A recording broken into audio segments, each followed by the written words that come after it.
Hello and welcome to week 2 of Behind the Barricade, a wrestling fans podcast. We'd like to thank you for joining us again this week. Last week we were a little nervous. It was our first time. So we promised to be better this week. And unlike last week, I'd like to introduce myself. I am Cam Burnett, your co-host. And with me today is my other co-host, Sudds. How are you doing today? I'm doing pretty good. It was a pretty good week of wrestling. Yeah, I agree. A lot of stuff going on with the Superstar Shakeup. And all right, we'll just get right into it then. So for Raw, the first shakeup we saw was Apollo Crews coming over from SmackDown.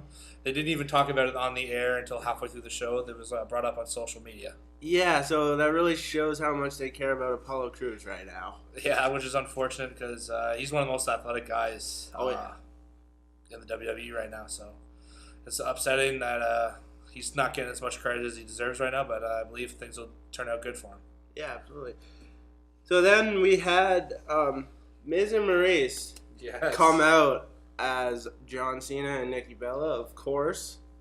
So they were, I guess, the first kind of official superstars to move over to Raw. Yeah, so they started off, cut a great promo in the ring about John Cena and Nikki Bella, even though they lost them at WrestleMania. But yeah, no, they were coming over as they thought the top people from SmackDown, but then Mr. Dean Ambrose came out and got a huge reaction from the crowd. Yeah, he got Miz, put him in a dirty deed. Yeah, because after he found out that wasn't actually John Cena, he was really confused. Oh yeah, he was really confused. He was sure that was John Cena, but it wasn't. He was maybe happy it wasn't John Cena, but also disappointed. Yeah, so he got to dirty deed somebody. Also, after we learned that Dean was on Raw, now all of the Shield is back together on Raw together. Yeah, kind of surprised by that. I didn't think they would put them back together so soon. Well, together on the same show. But, yeah, they're all on the same show once again. Yeah, it should be interesting. I think we'll see a Shield reunion sometime this year. Definitely. Yeah, I think it's basically a guarantee. Yeah, they're getting us ready for it, which is going to be awesome. Oh, yeah.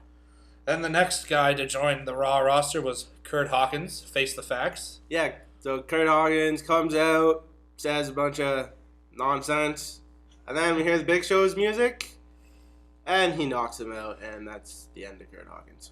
Yeah, so far we have two new Raw superstars just getting hit with finishers as their introduction to the Raw roster. So Raw's not looking like a friendly place right about now. No, not at all.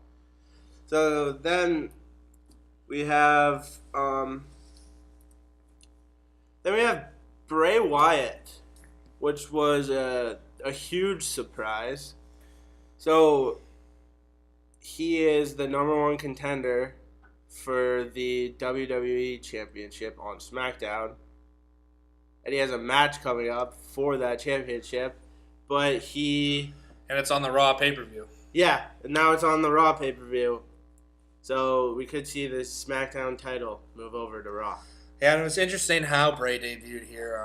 It was after Finn Balor had won his match, and he said a bunch of stuff to the Demon, which is very interesting. So we could see a Demon versus Bray Wyatt match coming up soon. Yeah, that'll be pretty cool. Yeah, no, it's definitely it's a SummerSlam match, for sure. Oh yeah. Then we were introduced that Kalisto had come over from SmackDown, and to be honest with you, I forgot Kalisto was on SmackDown. That's how much they are showcasing him right now. So nothing really big. They just did a little segment on the Jumbotron there that Kalisto had moved to Raw. Yeah. And then they also said that Heath Slater and Rhino have moved over to Raw. And earlier in the day on Twitter, they had a video where former SmackDown Tag Team Champions were moving to Raw. So everybody expected maybe American Alpha, but they got the inaugural SmackDown Tag Team Champions, which is cool. But it's also Heath Slater and Rhino. Yeah, it's cool, but I'm surprised they're still together, to be honest with you. Yeah, I think they've broken up like 3 times already. Yeah, and they'll probably break up again. Yeah. Next, we had a women's segment in the ring, which introduced us to Alexa and Mickie James coming over to Raw. And I know you're a huge Alexa Bliss fan, so I'll just let you take the reins. Alexa comes over to Raw, which I did not like. I really wanted her to stay on SmackDown. But I think it's good. It's good for Alexa to go over. It's new opponents for her. She's already a 2-time champion on SmackDown. I think we could definitely see her on as a champion on Raw, but it'll be a little tougher with Bayley, Sasha. It'll definitely be tougher, but yeah, I think it's good for her to move to Raw. And then Mickie James. Yeah, she made a career on Raw in her former days, so it's great to see her with that women's division as well, and good things will happen for Mickie over there. Yeah. Next, we learned about the 2 announcers that were switching spots, and they were the 2 worst announcers, actually, oddly enough. Byron Saxton and David Otunga are switching spots. Byron to SmackDown, and Otunga is coming over to Raw. Yeah, and actually, David Otunga is now going to be a lead in a movie. So he's not even going to be there. Yeah. I don't know. His wife, Jennifer Hudson's, even said, "Why are you still there with the company?" Yeah, he really shouldn't be. No, they need to bring Jerry Lawler back, or I don't know what's going on with Jim Ross right now, but yeah, David Otunga does not need to be there, especially as an announcer. Yeah. All right, so that's all of the new acquisitions onto Raw. So I guess we'll just go in and talk about what happened on Raw. And the opening match we had was the Revival coming out to face the New Day. I love this match. I loved that the New Day came out with a blow-up doll Kofi Kingston. Blofy Kingston. All right, I like that. And then the Revival came out with some pretty funny T-shirts. One that said "Rest in Peace Kofi," and the other one that Rest in Peace the New Day Pops cart. That's right, and that "We Broke Kofi's Ankle" shirts. Those are great shirts, and I really hope they sell them. Yeah, I hope to see them on shop soon because they will be sold. But yeah, no, they had a good match, did what it needed to do, and just it prolonged their rivalry that they're having at this point. Yeah, the Revival are great. There's really not much else to say. They're one of the top tag teams probably in the world. They're off to a great start on Raw. Yeah, no, most definitely. Then we had some cruiserweight action. Where we saw T.J. Perkins turning heel, which I am absolutely all for because nobody liked him as a face. So he's going to get booed and rightfully booed now, just like Neville. And I like TJP being a heel because his dab is what killed him. And if he continues to dab, it's just going to be funny because people are going to have a rightful reason to hate him now. Yeah, I am. I'm also really happy that T.J. Perkins turned heel because now I won't feel bad for booing him. The dab is terrible. His hair is terrible. He just bugs me. Yeah, the dab is dead, people, so stop with the dab. Next, we had the build. We had a Seth Rollins promo where we saw Kurt Angle come out, and then Seth was attacked by none other than Samoa Joe, which, if you remember from last week, was one of our 5 counts that I brought up. So I like that Seth and Joe are going to be possibly having a match at Payback, which they'll have a great match, and it's a match everybody's looking forward to. Yeah, it certainly looks like it. And during that segment, so Seth Rollins comes out, and then Kurt Angle, the general manager of Raw, comes out and says, "You are staying on Raw, no matter what Stephanie thinks. I want you here." So that was awesome to hear because it's Seth. It just makes sense for him to be on Raw, for sure. Most definitely. So next, we had Braun Strowman. Absolutely. So first, Roman Reigns was getting an interview backstage with Michael Cole. But then Braun Strowman comes in, absolutely demolishes Roman Reigns. It was crazy. So we had Braun Strowman throw Roman into the wall, into a table, some crates, the equipment case.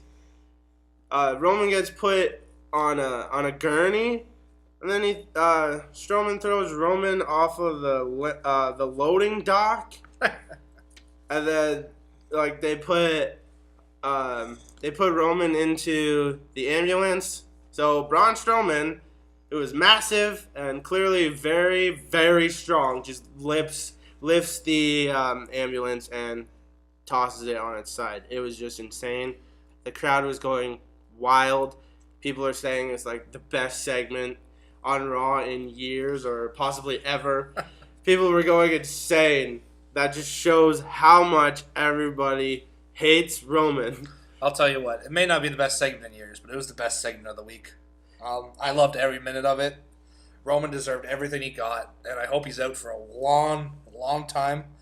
So we see Roman took out the dead man, and oddly enough, Roman is now a dead man. Yeah. Oddly enough, he deserved every second of it. I loved it when Strowman flipped the ambulance at him. That was insane. That motherfucker's strong. Yeah. So then, other than that, I wanted to bring up just something that, I don't know. It had to do with Dana Brooke, ladies and gentlemen, and I am not a huge Dana Brooke fan. Was her segment backstage with Emma. They're trying to turn Dana Brooke a face here, as you can tell, and I don't like it. You know what? Just get rid of Dana. I can't stand her voice. I can't stand her face. I can't stand her look. It made Emma look like a good heel, but it just made Dana look stupid, in my opinion. Just terrible. That could be what they're going for. Well, if that's what they're going for, it's working. Because she did have a book called How to Be Your Own Protege. Yeah, that was... Which I found hilarious. Just stupid. She should either go back with Charlotte or go back with Emma or just leave. We don't need you. Or you just be an enhancement talent. You know, that's what it looks like. I'm hoping so. So yeah, that was basically it for Raw. Anything else that pops up from you that you have, or? The Hardys teamed up with the number one contenders to their tag team titles. So that was kind of interesting, but they got the win over the Shining Stars, the club. The club was in the match, but they didn't really do much.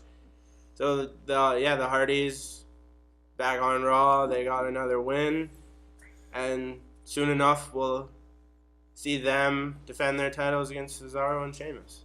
Yeah, that'll be a good match, yeah, for sure. But yeah. And Matt Hardy is not sure what gimmick he is in. No, he's coming out and saying delete, but he's not being like this broken character that everybody's used to right now. He's kind of in the middle. He's kind of doing a little bit of both, which is I'm okay with. Yeah, I like. I like it as well. Yeah, I think in the future we'll see him become broken, but for now he's just, him and Jeff are just so happy to be back in the WWE. Yeah, exactly. He wants to break character and he wants to show his happiness. Oh yeah. So yeah, that was basically it for Raw. Yeah, it was a pretty good Raw.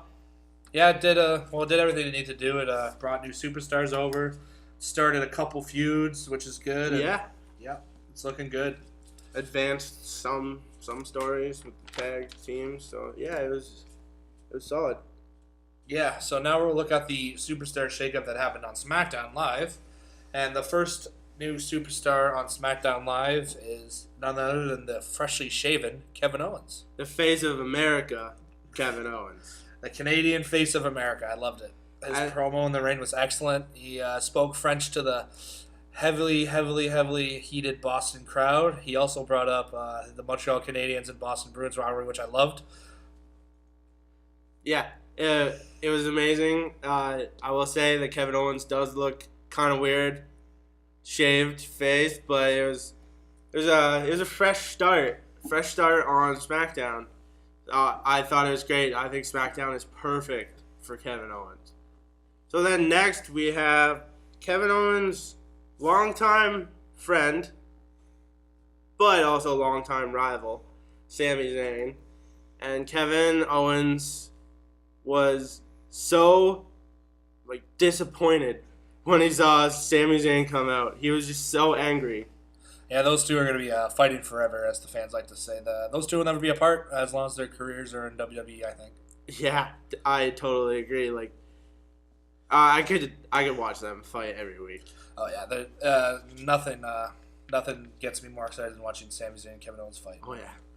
The next new addition to the SmackDown Live roster is the timeshare salesman, also known as the Shining Stars, Primo and Epico. So we were introduced to them attacking American Alpha at the end of the match.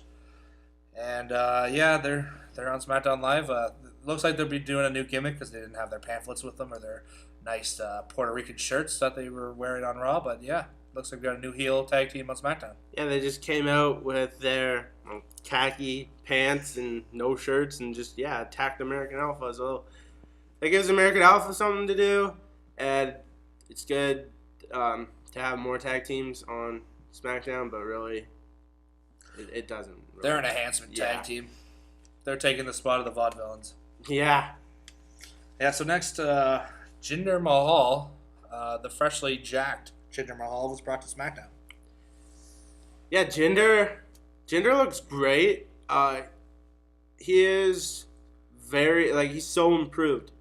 He looks great. His wrestling is good. Since the last time he was in the WWE, he worked his ass off, and he got bigger, that's for sure. Oh yeah.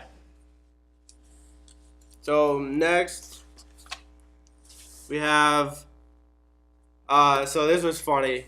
Shane McMahon comes out, introduces for the new women. He says, and this superstar with her Hall of Fame father. Yep. And everybody was expecting someone else, and it's Tamina. Yeah, Tamina's back. It's good to see Tamina healthy, and we have another dominating woman other than Nia Jax in the WWE, which is great. So next, we got who everybody thought was going to introduce for Tamina, and Charlotte Flair is now a member of the SmackDown Live roster, which is awesome. It just makes everything awesome. She's good friends with my favorite Becky Lynch, so they have riding partners again. Yeah. And Charlotte's going to enhance that division fully. Oh, yeah. Charlotte is a great fit. A great fit for SmackDown. Her being traded for Alexa, even though these aren't really trades, but we got what is she, like 5-time women's champion or something? 5-time Raw Women's Champion in a year. So it's good. It's new storylines again because Charlotte and Sasha and Bayley. Yeah. So it's good for Charlotte on SmackDown. No, I totally agree. So next we had, which makes no sense, Sin Cara coming over to SmackDown, basically being traded for Kalisto. So really that makes no sense at all, but they need somebody. Yeah, they just did a luchador for luchador thing, which, I don't know, took up 30 seconds of the show. I guess they really needed to fill that 30 seconds, I don't know. But yeah, Kalisto for Sin Cara basically is what was switched here. Other than that, not much to say. No. Then we were introduced that once he's healthy and ready to go, that Rusev is going to be on SmackDown Live, which is exciting. He'll have a fresh new start. Without Lana, it looks like. Yeah. So yeah, things are looking good for Rusev on SmackDown Live. Fresh start. Yeah, and I think he'll, once he's healthy, go right into the United States title picture. But then we found out, that Lana, who is always Rusev's manager, she's going to be by herself. And husband. And husband, yes. She's going to be by herself, and they're kind of going the whole Emelina way, but she's going to be she's a dancer, so that always works. And she's actually going to wrestle. Yeah, so this should be interesting. She's been down at the Performance Center training very hard to get in the ring and do some stuff, which is good. And we'll see how it goes. Yeah. Yeah, it's good to have another woman on the roster. More the merrier, in my opinion. Because there were 4 before the day. Yeah, and now there's 7, so that's all right. Exactly, yeah. It was looking like Raw. It was just going to be Raw 1 and Raw 2 because SmackDown had nobody left going into this. But then we learned of the new additions, and including this one, which you predicted. Yeah. It's just the New Day coming over from Raw to SmackDown, which is interesting that they announced it via a segment and not having New Day actually come out and cut a promo, which was kind of interesting. But it's also kind of getting everybody amped for them and making it very hyped up. Yeah. Yeah, it was weird how it was just like on the Titantron. But I don't know. They never really give much time to the tag team division. They will now. With the New Day is going to have their own segments on SmackDown. Oh yeah, that's true. But yeah, again, just fresh matchups. It's good to see. Yeah, so those are all the new superstars on Raw and SmackDown. So we'll just get into what happened on SmackDown now. At the start of the show, a triple threat match was announced for the number 1 contendership of the U.S. title. And in this match, we would see Baron Corbin versus AJ Styles and versus Sami Zayn.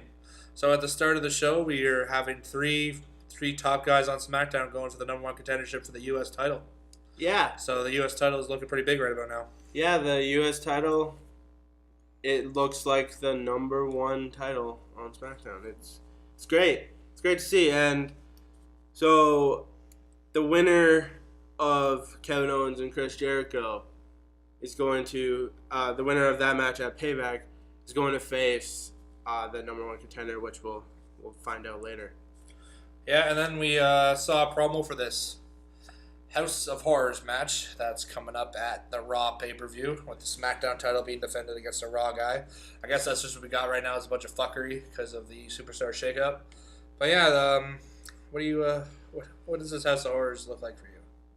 I have no clue. It's going to be fucking weird. Yeah, I don't know. No clue what is going to, like, I don't even think they know yet. Oh, they definitely don't. I'm just expecting a haunted house with ghosts and Frankensteins. I don't know. It is so bizarre. Yeah, it's gonna be a lot like when the New Day visited the Wyatt compound. Yeah. I don't know. I don't know. I don't think it'll be the match of the night for sure. No. It's just a gimmick match for Bray Wyatt, and it's gonna be what it's gonna be. Yeah.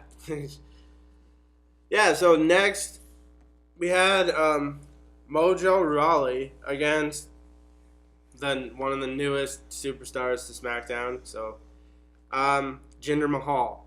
And Mojo Rawley picks up the victory due to Rob Gronkowski. Yes, that Rob Gronkowski.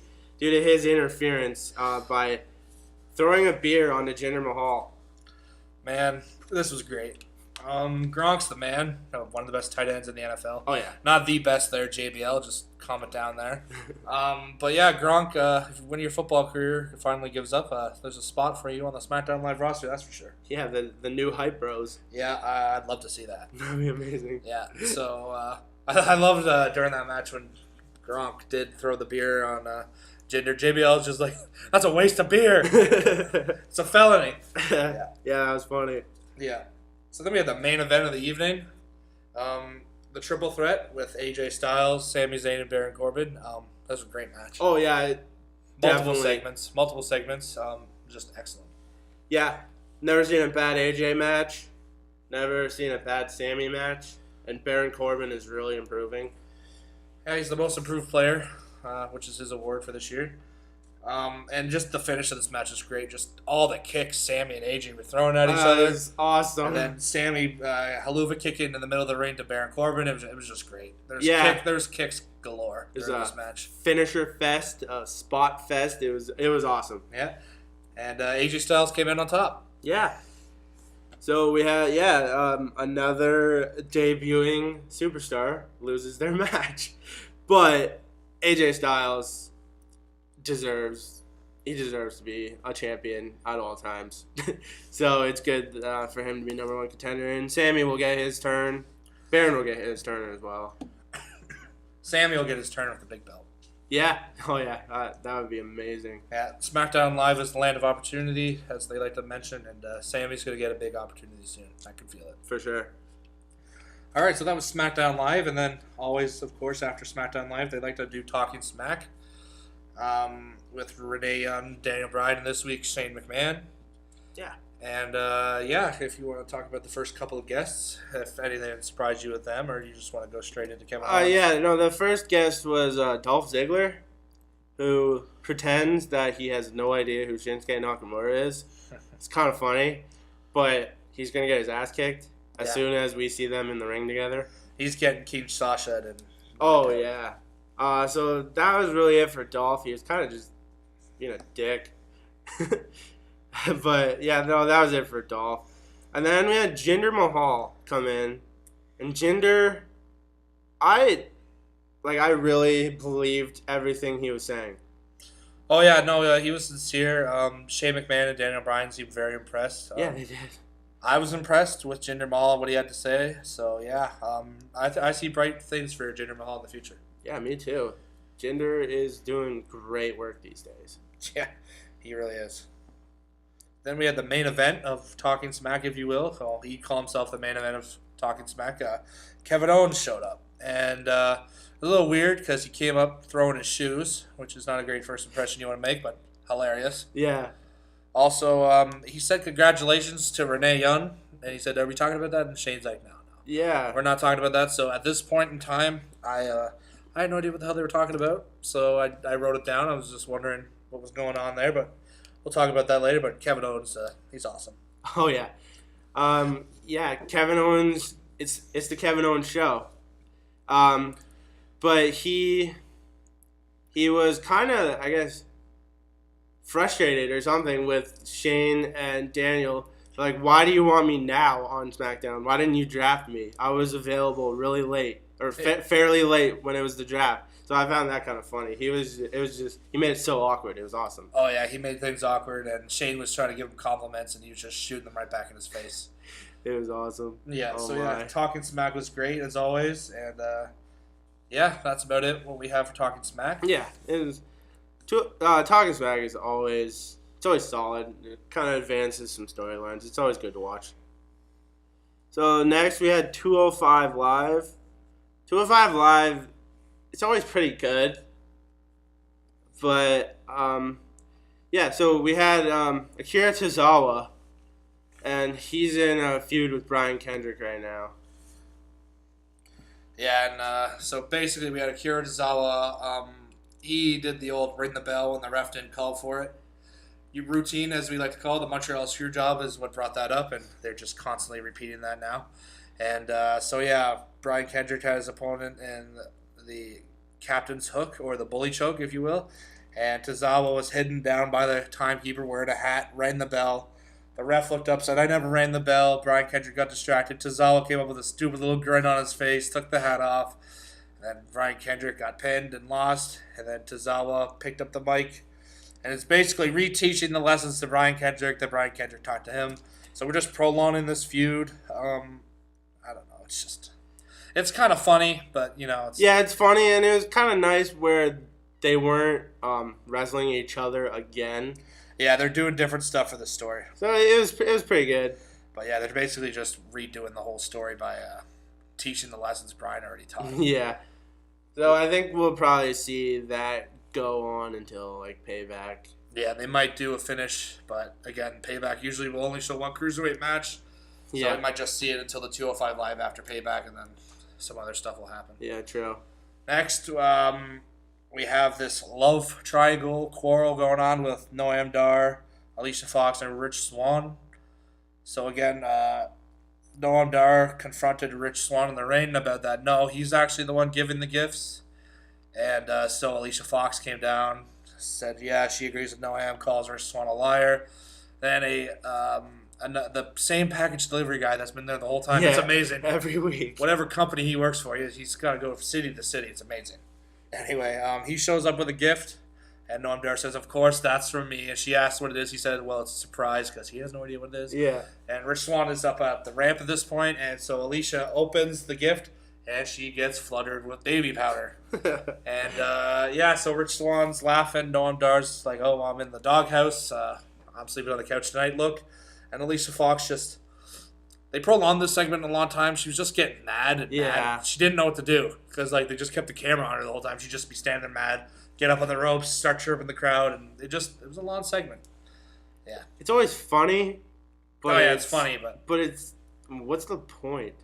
Yeah, the point. I'm pretty sure Alicia Fox is like the main person out of this 205 Live story. Yeah.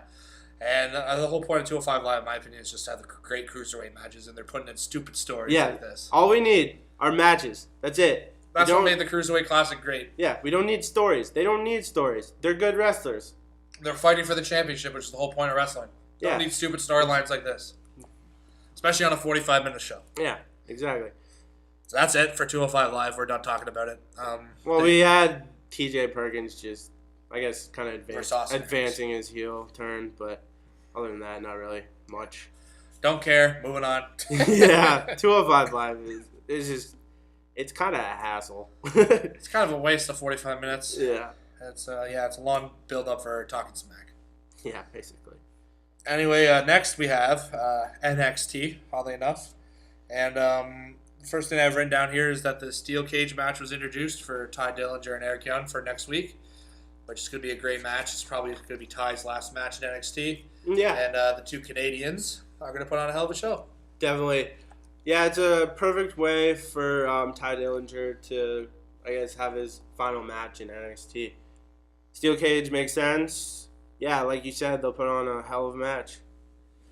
And so the first match of the night was Aleister Black. He's just got a great look. He's got a really cool entrance. But so his match, it starts with him sitting cross-legged in the ring, and then he gets up, just kind of walks around a bit. He's almost meditating. Yeah, he is. But he just walks around a little bit, and then you got the spinning kick.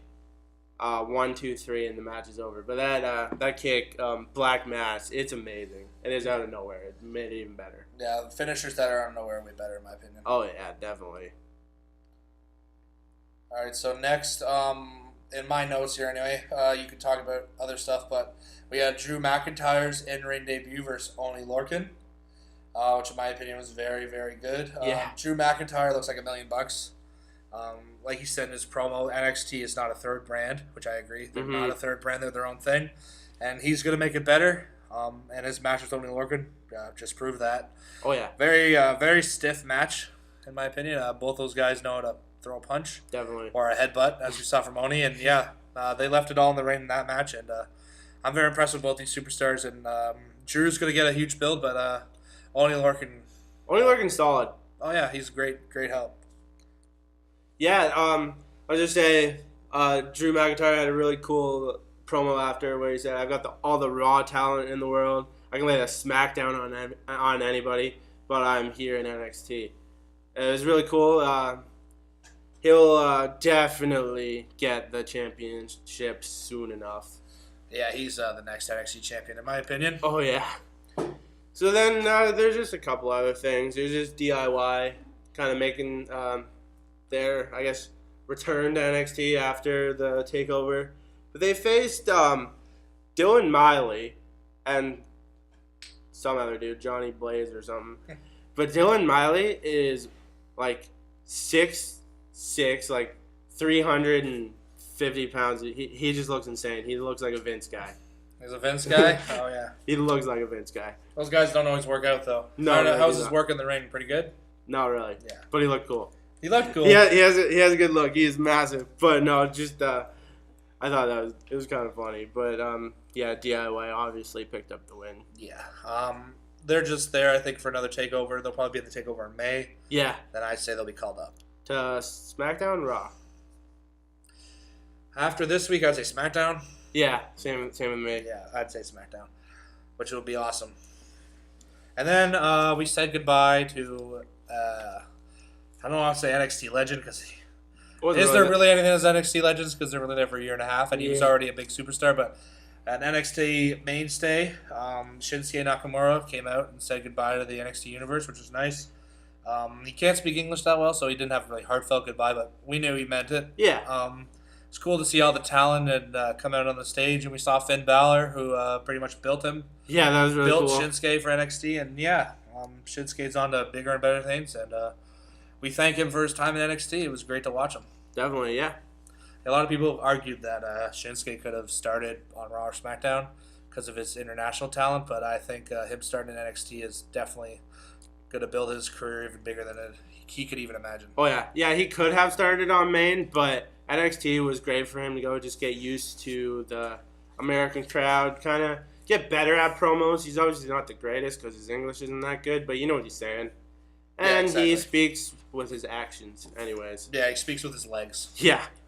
All right, so that's basically our Raw, SmackDown, NXT 205 Live review. Hope you enjoyed it. And now we're going to move on to the news of the week that I thought was important to talk about. And the news segment number one is Mauro Ranallo has quit WWE. And allegations, not by him, but of other people, it's due to JBL's bullying, caused Mauro to have a mental breakdown because he suffers with bipolar disorder and depression. So I don't know how true that is. I hope it's not. Yeah.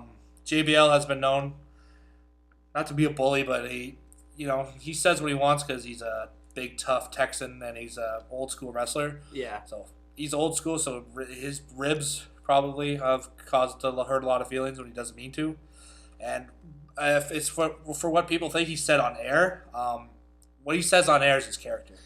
Yeah. His heel character really is nothing like him. But no, if people think it's because what he says on his character, it's a bunch of BS. Yeah. They're working people, believe it or not. The announcers work as well, and Morrow will know that. He's a professional.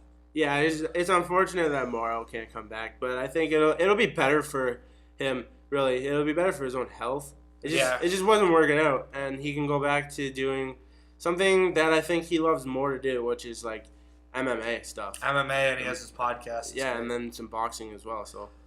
Good for Morrow. He was great for the year that he was in WWE. He'll be missed, but it's good for his health, probably, for him not to be there. Yeah, so. definitely. Next, we have somebody announcing their candidacy for the mayor of Knoxville. And believe it or not, it's the Big Red Monster Kane. Yeah, everybody is trying to be mayor now. Yeah, so we have Booker T running for mayor of Houston, and Rhino ran for the Senate. So, a few years, ladies and gentlemen, you never know who's going to be the mayor of your city. Yeah, really. Yeah, so it'll be interesting to see how that turns out for Kane. Yeah, so next, we found out what Kevin Owens was talking about with Renee Young. So, very quietly, Renee Young and Dean Ambrose got married. In Vegas. In Vegas. So, really quiet. They probably just went into one of those Elvis chapels and got hitched. Yeah. Especially because it's Dean Ambrose. Oh, I can just see it. Oh, definitely. But, yeah, so that was really quiet. I guess they both had their wedding rings on. Nobody really noticed. Some people did, but I went back and watched. Yeah, they both had their rings on. Yeah, they both had Dean had his on for his match. Yeah. So, yeah, they are married, which I cannot see Dean Ambrose as the married type. But him and Renee are very opposite, but opposites attract. I guess they do, yeah. Well, congratulations to them, and we wish them all the best in their future. Yeah. All right, so that's it for we got for news. You don't have anything else? No, that's it, yeah. Yeah, so next we're going to do our segment that we brought up last week. It's called 5 Count, and it's just 5 things, statements that we think are going to happen or we want to happen or stuff like that.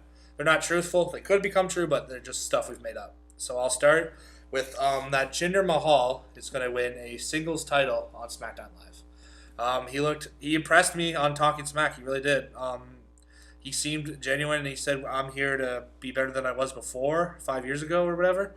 And, he's going to impress Shane, so I think he's going to get his opportunity in the land of opportunity to win a singles title. Yeah, I agree with that for sure. He really impressed a lot of people, and he's very, very improved. I would agree with that.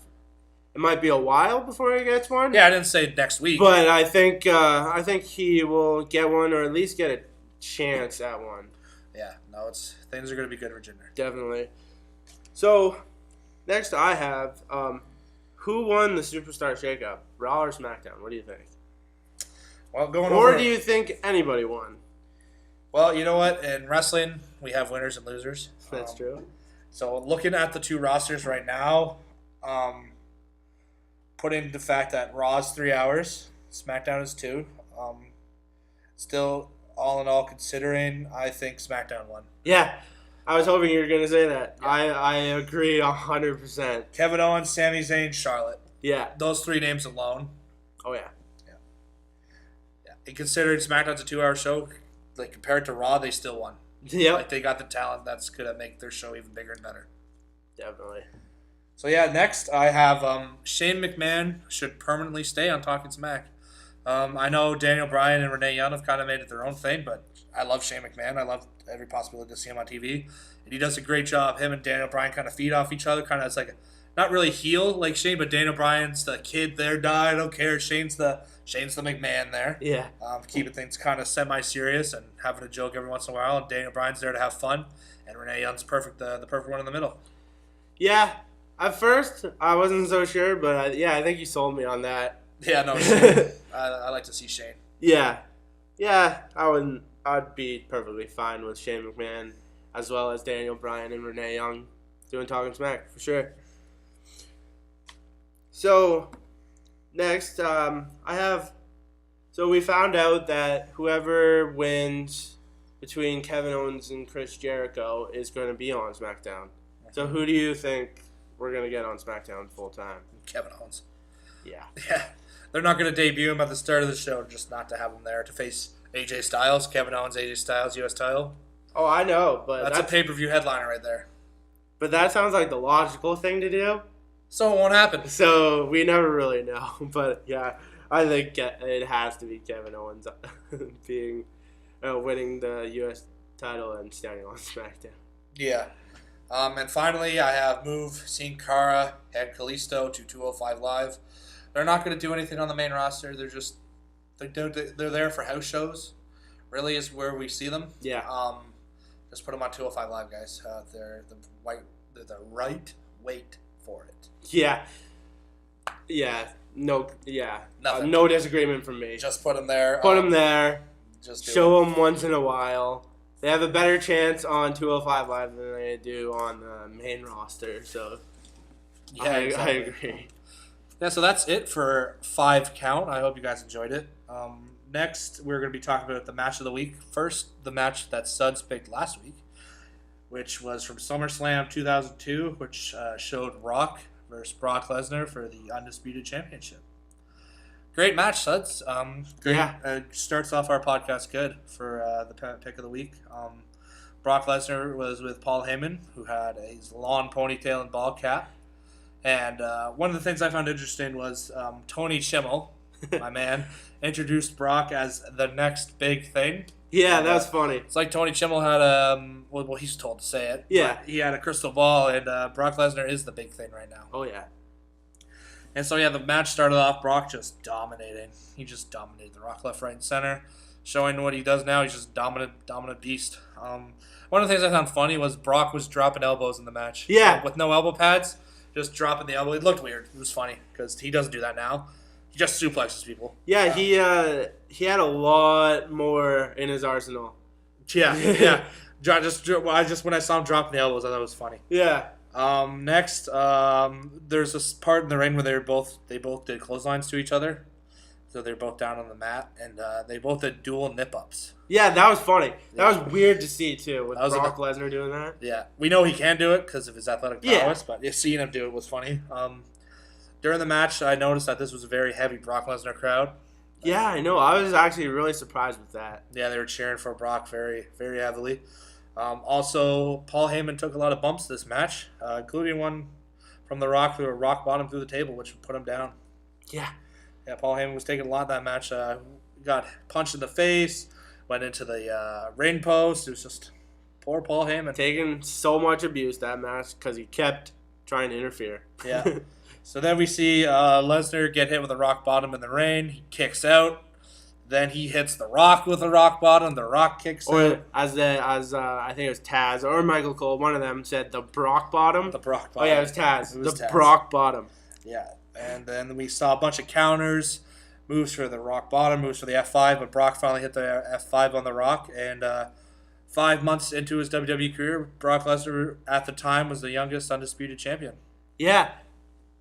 Yeah, I thought it was a really good match, and the reason I picked that was for that reason that so it was Brock Lesnar's first big championship, or maybe even first championship in general. First championship in WWE. In the WWE, and he was the youngest, undisputed champion. So I thought that was a good way to start off with the match of the week due to him becoming the Universal Champion. No, yeah, it was a great pick. So what do we have for this week? So this week, we had Kevin Owens move over to SmackDown, and SmackDown known kind of as the home of John Cena. Yeah, it started his career. So I decided to go with Kevin Owens versus John Cena at Elimination Chamber 2015, which is Kevin Owens' first main roster match. All right, so yeah, be sure to check that out.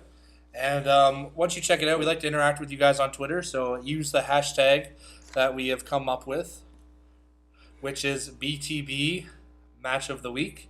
So, just use that hashtag when talking about the match, and we'd love to interact with you guys and hear what you think about it.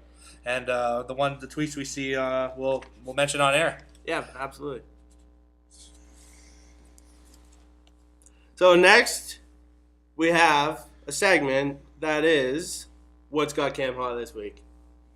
So what's got me hot this week? So you brought me over to the network to watch the Brock Lesnar Rock match, and it just had me thinking of all the times we've watched pay-per-view pre-shows on the network, and when they've been showing pre-show matches and they go to commercial.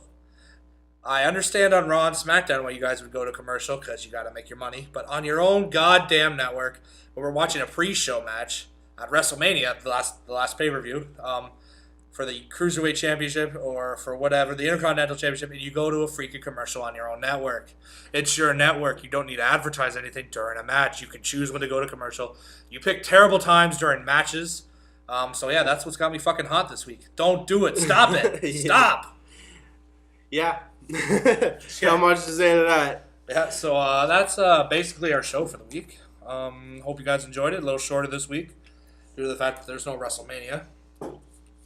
So you can follow us on Twitter at CamBurnettBTB. At Sudds BTB. Our Twitter account for the show is at BTB Wrestling Pod. We set up a Facebook page. It's Behind the Barricade, Wrestling Fans Podcast. And also, we'd love you to hit that subscribe button on YouTube. Also, we'd love to see your comments on the YouTube page.